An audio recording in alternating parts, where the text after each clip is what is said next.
Homeland Security Committee. He joins me now tonight. Thank you for being up late with us, sir. Does that make sense? Yeah, Congressman Murphy is absolutely right. We can't mess around with this. I'd actually think that it might need to be longer, closer to 42 days. When you have somebody who had direct contact with Ebola patients, people who are already infected, you're going to have to go into a quarantine. And I'm not buying this self-quarantine when you can go out bowling and doing all your normal activities. That isn't working. Even the smartest of the healthcare professionals are making these types of mistakes, and they're putting others in harm's way unnecessarily. It's not even self-quarantine. Maybe we'd feel better if it were self-quarantine.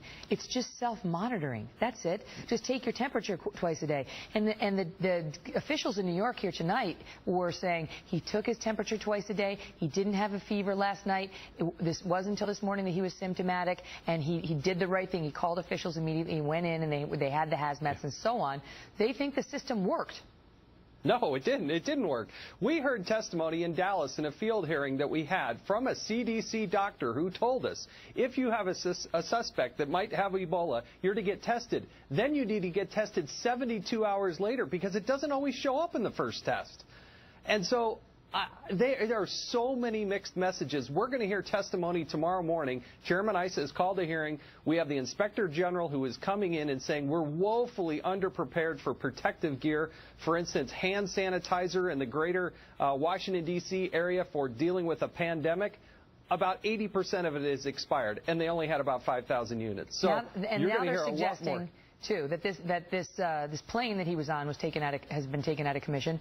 But what about the subways? I mean, I realize that this is like a 1 in a million chance.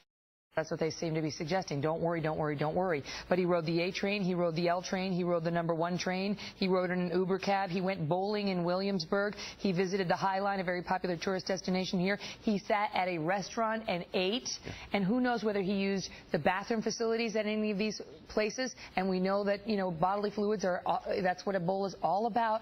I mean, these are all things that people are now concerned about here in New York. We got to be calm, cool, and collective. Odds are nobody, you're not going to get it. But at the same time, this person went running and went on a 3-mile jog is one of the reports I heard. And it is transferred by sweat that can be left. And actually, you can be contagious for several hours in that sweat. And so, again, this is a doctor who's got the biggest heart in the world. Don't you love a person who goes to Africa to go fight Ebola and courageous? But at the same time, for the public good, you're going to have to get more stringent. There should be a travel ban. If you have come in contact, you're going to have to go into mandatory quarantine. Right. I don't think we can mess around with this anymore, Megyn. What's so wrong with that? What's so wrong with that?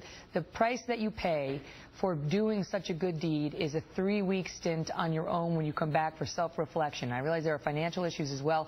Perhaps a medical facility will be willing to help with those in order to encourage this sort of work. But this, I mean, you can see the scare, like with people running around. It's not that they tell us on the one hand you have nothing to worry about, nothing to worry about. Then they tell us they're doing contact tracing on all the people who are on the airplane and all the people with whom he may have been in contact. And the 4 people he was in close contact with are in quarantine. And they tracked down the cab driver. And they don't think he's in danger, but they felt concerned enough that they had to find. I mean, the average person doesn't really understand all the nuances. In any event, I got to leave it at that. Thank you, sir. Good to see you. Thanks, Megyn. We're going to follow that hearing tomorrow as well. We'll have breaking news on